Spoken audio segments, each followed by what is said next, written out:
nebbanga ofuna omukisa n'obuuza ekibuuzo ate n'oyanukulwa mu linnya lya Mukama waffe Yesu Kristo. Buli wakutaano mba ku mayingo ga radio eno aga 104.9 nga nze okubuulya ekigambo kya Katonda kyenzikiriza nti Katonda agenda kuwa ekisa, agenda kukola obulungi obuteegaanika, era we naamaliriza wano wewaawo ng'obulamu bwo tebusigadde kyekimu. Katusabe ate nga tugenda mu kigambo kya Katonda.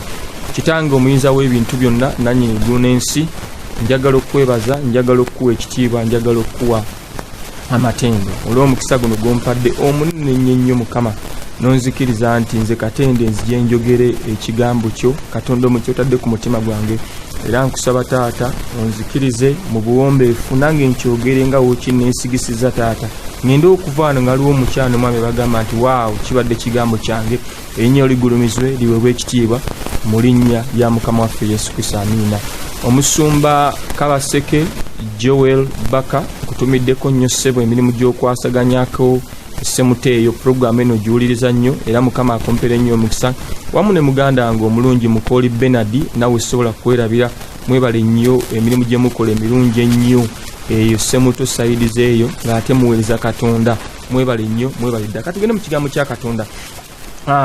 Natandika omutwe gwe bayita obwesigwa, era nzize ngusima nga ngusima, era nzikiriza nti obulamu bwaffe Mukama atukoze ebikulu ebitagambika okuva twatandika session eno ey'obwesigwa.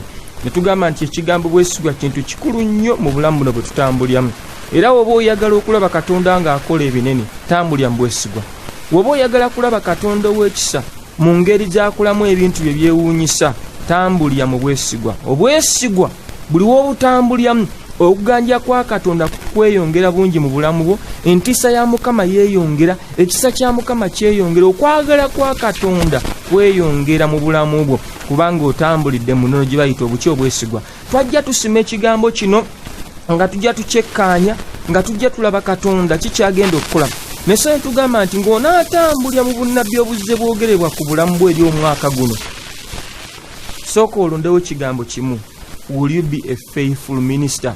Onaaba omuweereza omwesigwa.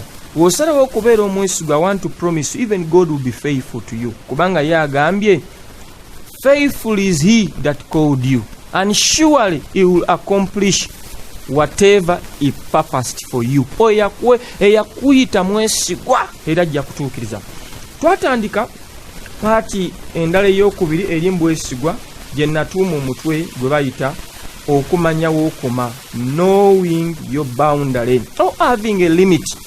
Kituufu nnyo ffe ng'abaana ba Katonda okuba n'entiisa mu bulamu bwaffe, okuba ne self control, ekibala eky'okwekuuma, n'omanya w'oteekeddwa okukoma, n'omanya nti wano siteekeddwa kuyitawo, newankubadde nga buli kintu kyonna kirungi kiŋŋwanira, ne si nti nno buli kintu kyonna kigwanya emmeeme yange. Era akyogerako mu Bakolinso essula esooka, Abakolinso ekisooka essula y'omukaaga, ndoza okutandika ku lunnyo lw'ekumi, 1 Corinthians chapter 6 verse 12. Bayibuli etugamba bw'eti: byonna birungi gye ndi, ne byonna tebinsaanira, byonna birungi gye ndi, naye nze sigenda kufugibwanga kyonna kyonna. Agambe buli kintu kyonna kirungi, naye have a limit. Oyinza okubanga oyina right ekola buli kintu kyonna, ne Bayibuli etutegeeza nti buli kintu kyonna tekikusaanira, and you shouldn't be controlled by everything. N'obanga oyina right, wano literally ng'ategeeza you must know your boundary. Oyina okumanya w'okoma, oyina okumanya ky'oteekeddwa okukola n'ekyoteekeddwa kukola. Ne tuyiga nti omusajja omwesigwa, omukyala omwesigwa analaba Katonda mu bulamu bwe.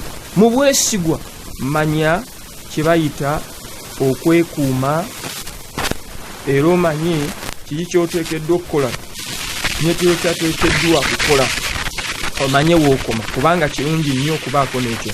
Baganda bange, boundary zino za mugaso nnyo eby'obulamu bwaffe, kubanga zituyamba okukula ne tukulya mu nnono ezizimba obulamu bwaffe obw'obuweereza. Kirungi nnyo buli muntu n'amanya his limit, n'amanya where he supposed to stop, kubanga w'omanya w'okoma kikuyamba okukula bulungi nnyo n'obeera omuweereza ow'amaanyi. Jjukira nti a boundary is a line that marks a limit of a certain area. Kwegamba okumanya wookoma yebanga layini kw'otadde edimaketinga eyawula ggwe n'oli nti ggwe okoma wali nange nkoma ki nkoma wano. Twatunuulira omuweereza wa Mukama gwe bayita Yusufu. Tugenze mu 39 olubereberye 39 amini oluye Genesis chapter 39.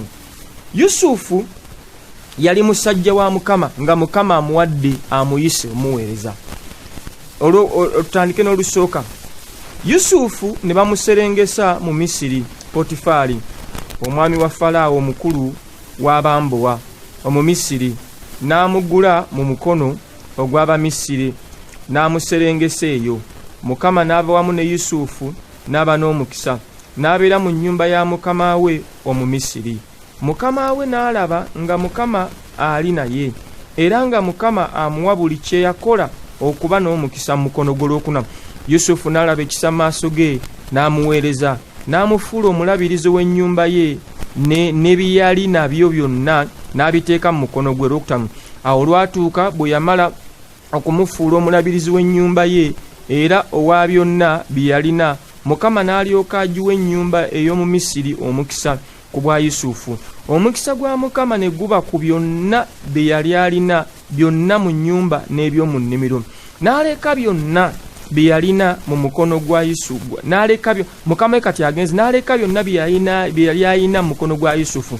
N'atamanya kintu ekyali naye wabula emmere gye yalyanga. Era Yusufu yali mulungi mu maaso ge nga gasanyusa. Awo olwatuuka olw'omusanvu oluvannyuma lw'ebyo, mukazi wa Mukama we n'atuula n'atunuulira Yusufu n'ayogera nti, sula nange. Naye n'agaana n'agamba nti, mukazi wa Mukama wange, nti laba, Mukama wange tamanyi biri nange mu nnyumba, era yateeka byonna by'alina mu mukono gwange. Tewali ansinga nze bukulu mu nnyumba muno, so teyasigaza kintu obutakimpa nze wabula gwe kubanga oli mukazi we. Kale nnyinza ntya okwonoona okwenkanidde wano n'okusobya Katonda? Mukama waffe yeebazibwe. Kati ntandise okukola continuation. Tulaba Yusufu omusajja omwesigwa. Mu bwesigwa Mukama naye n'ayongera omuwa ekisa n'okuganja ku bulamu bwe kubanga yali musajja mwesigwa. Tiyakoma awo. Buli gy'okoma okubeera omwesigwa, Katonda ayongera okupromotinga from level to level.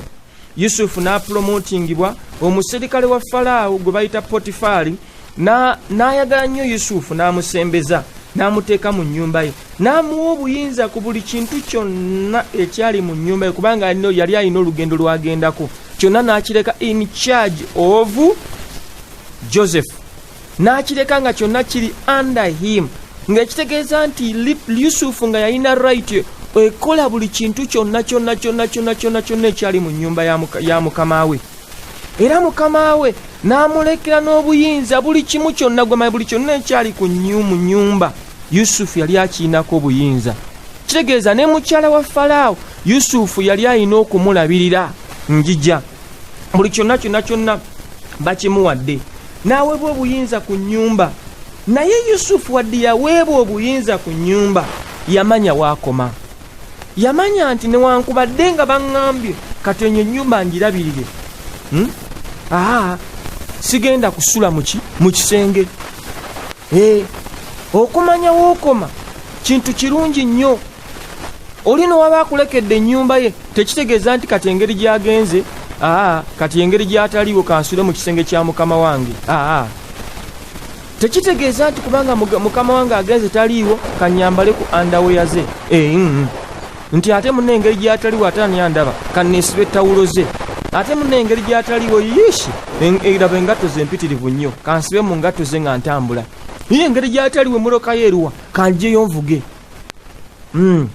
Ekyo si we kitegeeza. Yusufu newankubadde yali asobola obbikola, yamanya waakoma. Yamanya nti oli mukama we amuleseewo amuwadde ebbanja nti ali musirikale mwesigwa, amuyitidde kye bayita obwesigwa. Yusufu n'amanya kyateekeddwa okukola ne kyateekeddwa kukola. oyina obuvunaanyizibwa bwe bakwasiza. Tekitegeeza nti omuntu okuwa obuvunaanyizibwa obwo can now you are the owner. Omuntu okuleka in charge of a certain office tekikufuula kubeera nannyini w'ofiisi. Nteebereza mbakulekedde olabirye ennyumba kubanga oli taliiwo okyusiza buli kintu kyonna nyina ekiri mu nnyumba y'omusajja. Ogambe omusajja ndaba TV agiteeka bi ku kisenge eteekeddwa kuba wano gwe n'ogijja n'ogiteeka eno. Entebe zino ng'aziteeka wali ani omusajja abasajja bano baakula batya. Laba entebe wozikyusa n'oziteeka mu ango gwe kunyumira. Ampuliriza akawungezi kano akaleero. Kiyinza okuba nga gwe kikusanyusa. Bayibuli nataasi n'ekyandi gwe kigamba 1 Corinthians chapter 6 verse 12. Byonna birungi naye byonna tebinsaanira. Kiyinza okuba nga gwe kisanyusa emmeeme eyo nga yuwa design eyo ogyagala. Naye tekitegeeza nti ne mukama we kye kimusanyusa. Tekitegeeza nti gwe kubanga gwe oyagala entebe zifaanane bwe zityo oba zitulule sayidi eri. Naawe kyusa byonna byonna naawe kyusa entebe za mukama wo weyazireka naawe ozikyusa oziteeke mu anga endala. Nga nkugambye nti okubeera okulabirira ekintu tekitegeeza nti gwe nannyini kintu. Mulokole ampuliriza, tuli mu kuyiga ennono. Katonda mwatambula ennono esooka twayogera ku bwesigwa. Nkyasima ekigambo bwesigwa. Kati obwesigwa gigyemu ekitundu ekyokubiri kyentuumye okumanya wookoma. You must have limit to certain things. Oyina ofuna that principle, oyina ofuna ennono eyo mu bulamu bwo. Ti kino nteekeddwa kikola, kino siteekeddwa kikola. Kino nteekeddwa kyogera, kino siteekeddwa kyogera. Kubanga tekigenda kunnyamba era tekiŋŋwanira era kinsaanira. Ampuliriza akawungezi kano akaliyo. Yusufu yalina right enywera mu kikopo kya mukama we kubanga mukama muge nkulekedde buli kyonna ekiri mu nnyumba. Neti yakikola. Gwolowooza singa akikola wali badde waliwo n'omwamulaba nedda. Yalina n'obuyinza obulira ku ssuwaani ya mukama we kubanga mukama we taliiwo. N'agyoza na bulungi, n'agisiimula, n'agizzaayo mukama n'atategeera nti waliwo yaleera ku ssuwaani ye. Kubanga ki? Tewali n'omu yali amulaba. Naye kubanga yalina mundamu ye kalakita embala eyakulya mu bulamu bwe nti ekitali kye tekiri kikye. Nti yalekebwawo kukuuma kitali kikye. N'akirabirira bulungi even at the extent n'ataba tempted okukola kyatateekeddwa kukola. Beera mulokole emisana n'ekiro. Abantu abasinga balokoka misana naye ekiro batabuka. Bwe batuuka ekiro batabuka ate ne bakola ebitakola ebitasaanira. Kakati gonaabo n'atambula ne Katonda mwesigwa lokoka emisana n'ekiro. Ekiro ate singa kubeera ddala mulokole kubanga teri n'omwakula mu nzikiza ne Katonda akulaba. Omusajja ono yakikola. Yateekawo boundary eyawula ye ne mukama we. N'amanya nti oli mukama wange kanange nteekeddwa okwoyisa we nti. N'atatankuula abantu abasinga balekera possession z'ebintu. Naye oli buli kimu kyonna n'akitankula n'anoonya kyo byonna n'abituka. Yusufu byonna yabiyina naye yamanya where is supposed to stop. Era we yamanya ebyo n'amanya nti nedda wano siteekeddwa kikola. Ekyasinga omuggyako enviiri ku mutwe olunnyo olw'omunaana nti Bayibuli egamba nti awo mukyala wa Potifa n'aba obi Yusufu n'amubeera obi olw'omusanvu. Yusufu n'ayogera mukyala wa Potifa n'aga Yusufu sula nange, naye Yusufu n'agaana. Yusufu yamanya okubeera ng'alabirya ennyumba tekimufuula masita. Okuwa obuvunaanyizibwa okulabira ekyo kitegeeza ati ekintu kikyo nga we nkugambye olw'omunaana. Naye n'agamba mukazi wa mukama we nti laba mukama wange tamanyi biri nange mu nnyumba era yateeka byonna by'alina mu mukono gwange. Ekyo yakimanya. Ebintu ebisinga weetaaga n'ojjukiza Sitaani. Sitaani ayinza okujja n'akkuba akaama n'alowooza you don't know what you are doing. Naye kiba kirungi n'omujjukiza n'omulaga ky'okola n'omugamba Sitaani njagala okimanye sente siziina sina kye nina naye sigenda kubba, sigenda kukwata ku ssente za mukama wange wadde mmanyi we ziri. Mpulira nina we mpita sigenda zikwata okujja kwadde n'ekikuzi. You need to remind the enemy even what you are going through. Deva ayinza okujja nakkeberyako n'akulaga nti oli bubi, naye mujjukize mugambe nkimanyi, I'm going through this. Kino Yusufu kye yajjukiza mukyala wa Potiphar Stan, n'amugamba nti laba mukama wange tamanyi biri nange mu nnyumba, era yateeka byonna by'alina mu mukono gwange olw'omwenda. Tewali ansinga nze bukulu mu nnyumba muno, so teyasigaza kintu obutakimpanze wabula ggwe, kubanga oli mukazi we. Kale nnyinza ntya okwonoona okwenkanidde wano n'okusobya Katonda? Kye yasooka okujjukira, yajjukira abantu babiri, mukama we ne Katonda. Mulokola mpuliriza, buli kintu kyonna ky'ogenda okukola mu bulamu nga tonnaba kikola, sooka ojjukire Katonda. Kinjukiza ku mwana eyali yazaawa, bwe yamala okusaasanya obugagga bwe bwonna n'ajjukira n'akola statement, ndiddayo ewa kitange ne mugamba nyonoonye mu maaso ga Katonda ne mu maaso ga kitange, era sigwana kuyitibwa mwe. Yasooka kujjukira Katonda. Nga tonnaba kukola kintu kyonna, nga tonnaba kubeera genda kuwaayo mubiri gwo, sooka ojjukirenga Katonda. Nga tonnaba genda kubba, sooka ojjukire Katonda. Yusufu kubanga yali mwesigwa mu Katonda, n'abanga ebyensi byafa, yagamba Sitaani eyali azze mu bulamu bwe, n'amugamba kale nnyinza ntya okwonoona okwenkanidde wano n'okusobya ku Katonda? Ye yajjukira Katonda. Kyayinza atya okutwala mukyala wa mukama we n'asobya Katonda? Yusufu yali yeebase ne mukyala wa mukama we, naye yawa mukama we ekitiibwa era n'atya Katonda. Oyinza okuba ng'olina right ku bintu byonna byonna, muganda wange, njagala obeereko ne limit engeri Yusufu gye yakolako. Controlling your urges, sigala ng'oli mwesigwa no matter the circumstances. Newankubadde ng'embeera eyogera gy'oli kyoteekeddwa okukola kino, sigala ng'oli mwesigwa. Ebintu ebisinga bigaane, salawo okuwa mukama wo ne byakulekedde ekitiibwa, kubanga si bibyo.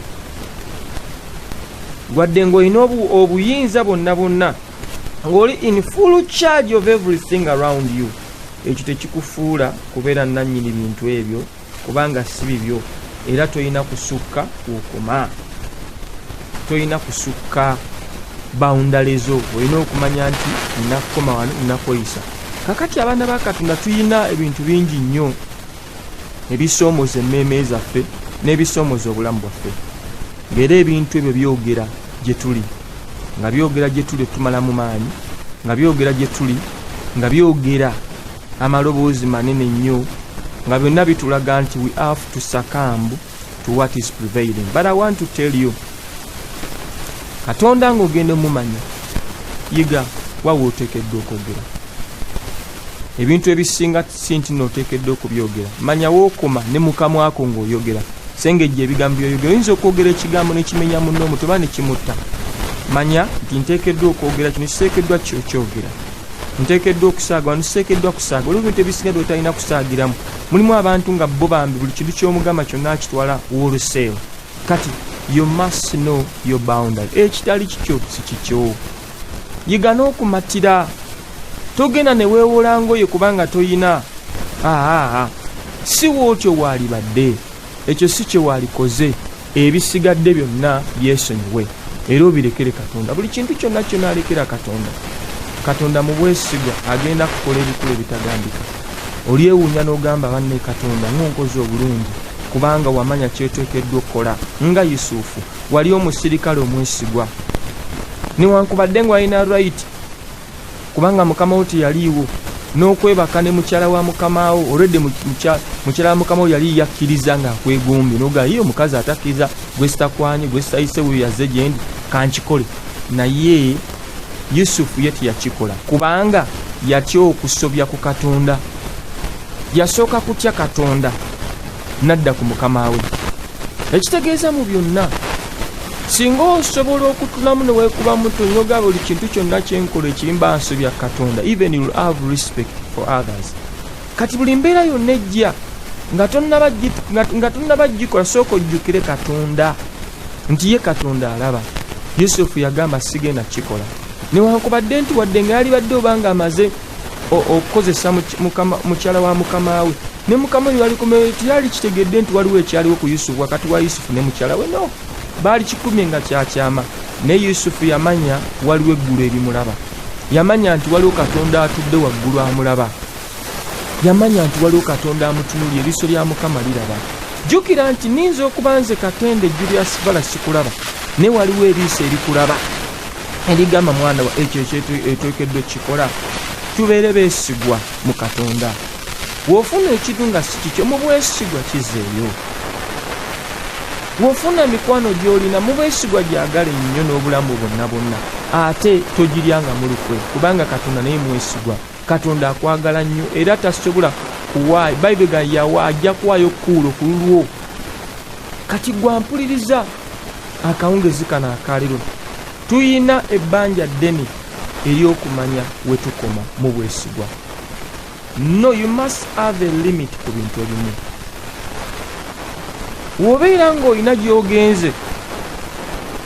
gy'ogenze, katugeze bakuyise ku mukolo, tulya nnyo ate n'okomba n'essuwaani n'olaga abantu n'enjala ebadde ekuluma nnyo, ogenda kuvaayo ng'oswadde, ogenda kuvaawo abantu bage banne olaba eggundi kiyakoze, bakufuula emboozi.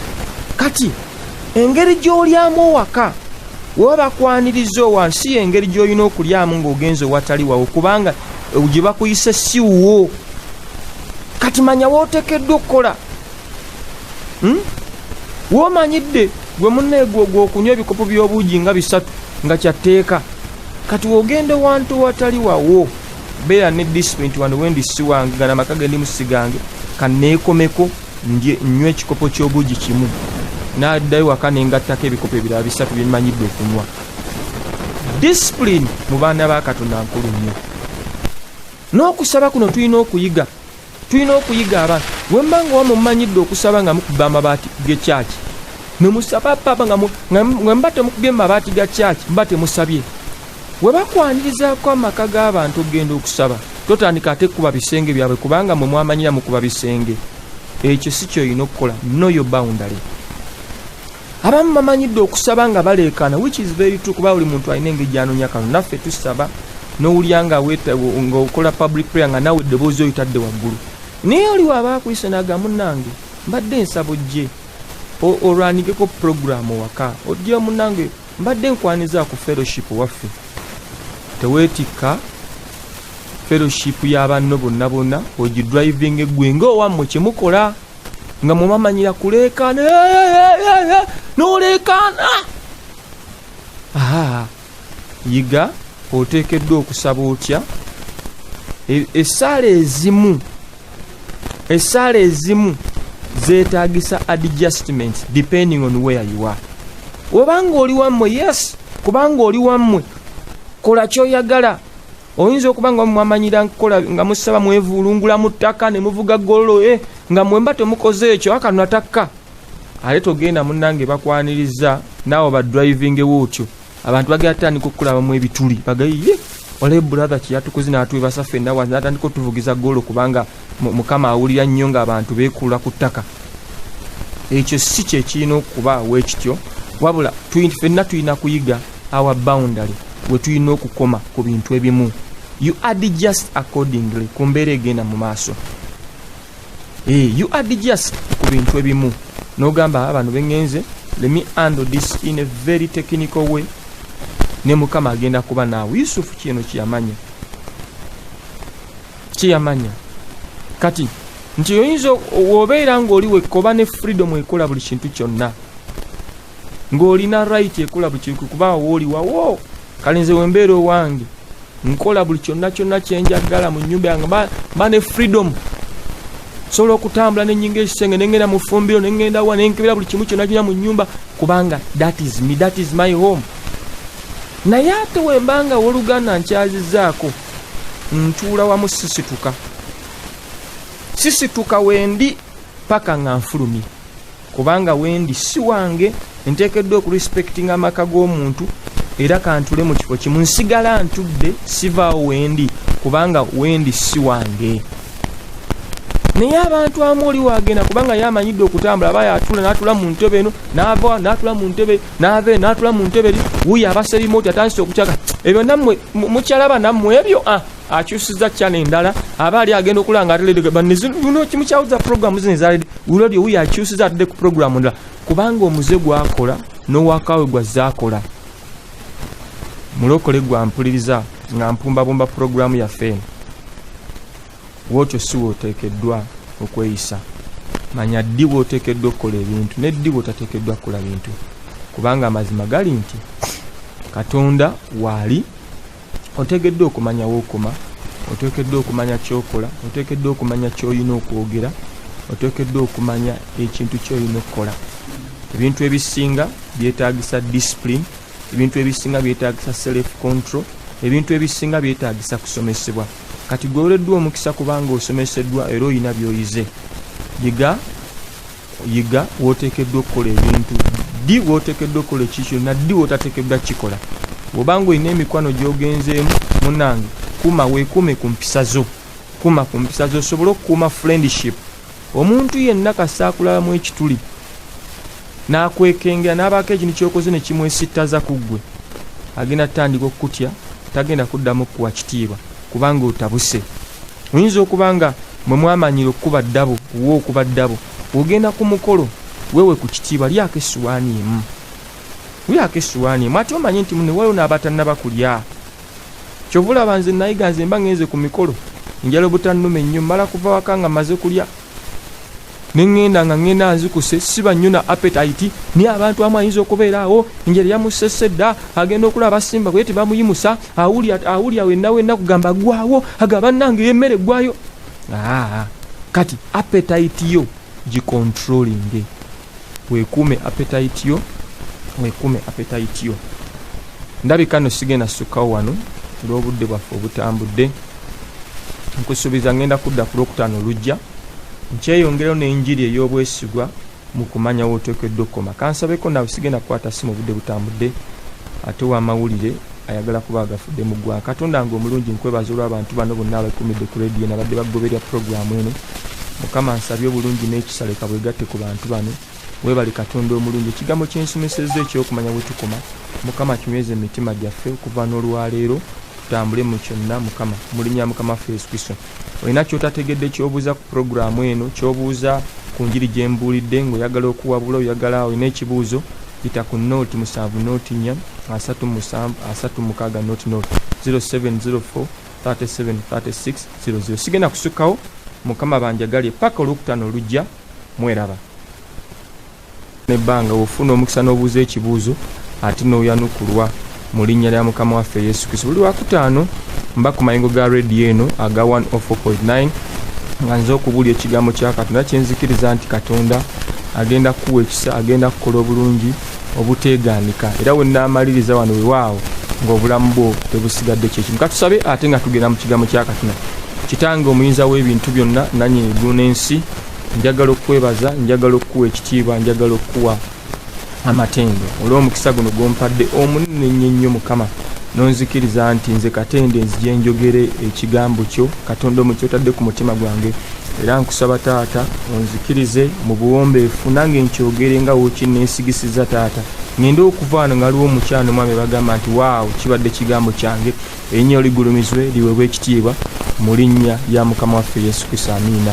Omusumba Kabaseke Joel Baka kutumiddeko nnyo ssebo emirimu gy'okwasaganyako essemuteeyo puroguramu eno giwuliriza nnyo era Mukama akompere nnyo omukisa wamu ne muganda wange omulungi Mukoli Benard nawe sobola kwerabira. Mwebale nnyo emirimu gye mukola emirungi ennyo eyo ssemuto sayidize eyo ng'ate muweereza Katonda. Mwebale nnyo, mwebale ddala. Katugende mu kigambo kya Katonda. Natandika omutwe gwe bayita obwesigwa era nzize ngusima nga ngusima era nzikiriza nti obulamu bwaffe Mukama atukoze ebikulu ebitagambika okuva twatandika session eno ey'obwesigwa. Ne tugamba nti ekigambo bwesigwa kintu kikulu nnyo mu bulamu buno bwe tutambulyamu era woba oyagala okulaba Katonda ng'akola ebinene tambulira mu bwesigwa. Woba oyagala kulaba Katonda ow'ekisa mu ngeri gy'akolamu ebintu bye byewuunyisa tambulira mu bwesigwa. Obwesigwa buli w'obutambuliramu okuganja kwa Katonda